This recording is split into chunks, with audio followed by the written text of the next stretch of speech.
Shalom, shalom, shalom. Selamat pagi adik-adik. Puji syukur kita panjatkan kehadirat Tuhan. Tuhan begitu baik hingga kita oleh Tuhan diberkati untuk kita memasuki mukjizat hari baru. Sebelum kita beraktivitas, mari kita merenungkan firman sejenak dalam saat teduh anak. Mari kita berdoa. Tuhan Yesus yang maha baik, Allah yang kami sembah dan kami muliakan, puji dan syukur kami haturkan kehadirat-Mu ya Bapa, oleh karena kasih, karunia, dan anugerah yang senantiasa Tuhan limpahkan dan senantiasa baru di dalam untuk kehidupan kami. Pagi hari ini kami bersyukur Tuhan berkenan memberkati kami firman Tuhan sebelum kami melanjutkan aktivitas kami, dan firman Tuhan sebagai bekal kami untuk kami menjalani kehidupan ini. Tuhan berkati, Tuhan sucikan, dan Tuhan kuduskan hati pikiran kami, hingga kami boleh menerima firman Tuhan dengan baik. Firman Tuhan boleh tersimpan di dalam hati kami, berakar, bertumbuh, dan berbuah, dan dengan kuat kuasa dari Tuhan, Tuhan memampukan kami untuk dapat melakukan firman Tuhan di sepanjang hidup kami. Dan Tuhan pun senantiasa menuntun kami untuk kami pun boleh menjalankan, melakukan perintah dan titah Tuhan. Terima kasih Tuhan. Tuhan berkati perenungan pagi hari ini, dan Tuhan berkati pula kami, hingga kami pun boleh menjadi pelaku firman Tuhan, bukan pendengar dan penikmat saja. Terima kasih Bapa. Di dalam nama putra-Mu yang tunggal, Tuhan kami Yesus Kristus, kami berdoa. Amin. Adik-adik, firman Tuhan pada saat ini terambil dari Daniel 9 ayat 20 sampai 27. Daniel 9 ayat 20 sampai 27.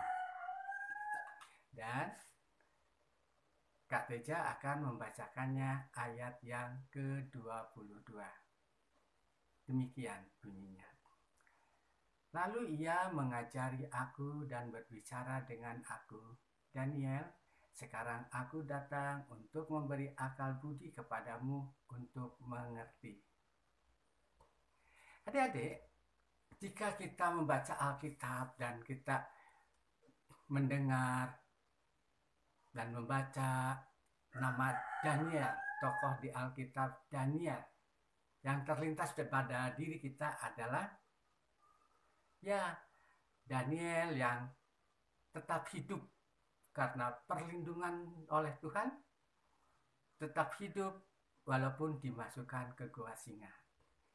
Dan firman Tuhan pada saat ini juga membicarakan Daniel, tapi di dalam hal ini kita akan melihat Daniel adalah orang yang tekun berdoa, hingga dia pun selain diselamatkan oleh Tuhan karena tekunnya berdoa sehari 3 kali, tapi Daniel juga tekun berdoa sehingga oleh Tuhan pun diberi akal budi dan hikmat, hingga pada saat berdoa Daniel didatangi oleh malaikat Gabriel, bahwa malaikat Gabriel akan memberi akal budi untuk Daniel bisa melihat. Ya, pada saat itu Daniel bisa melihat angka-angka bagaimana akan dalam hal ini keruntuhan dari bangsa Israel dan kebangkitannya pula. Disitulah Daniel diberi akal budi untuk bisa melihat apa yang akan terjadi. Bagaimana dengan kita? Apakah kita sudah rajin berdoa? Ya, kita harus rajin berdoa. Di dalam doa kita itu oleh Tuhan diberi akal budi. Sering kan terjadi, kalau kita mau ulangan, kita belajar, tapi sebelum belajar kita berdoa, dan kita keluar apa yang kita pelajari di ulangan itu keluar. Itu bukan suatu keberuntungan, tapi itu adalah karena doa kita. Karena Tuhan baik, Tuhan juga memberi penglihatan kepada kita. Ya, ayo kita mulai saat ini. Kita tekun berdoa. Dan yang melakukan tekun berdoa melakukannya karena apa? Yakin bahwa Tuhan mendengar doanya. Tidak hanya itu, Tuhan juga memberi jawaban. Bagaimana dengan doa kita? Ya, doa kita pasti didengar oleh Tuhan. Dan tidak hanya itu, tapi doa kita pun dijawab oleh Tuhan menurut waktu dan rencananya. Jadi, jangan putus berdoa. Karena doa orang benar, jika didoakan, besar kuasanya. Tuhan memberkati.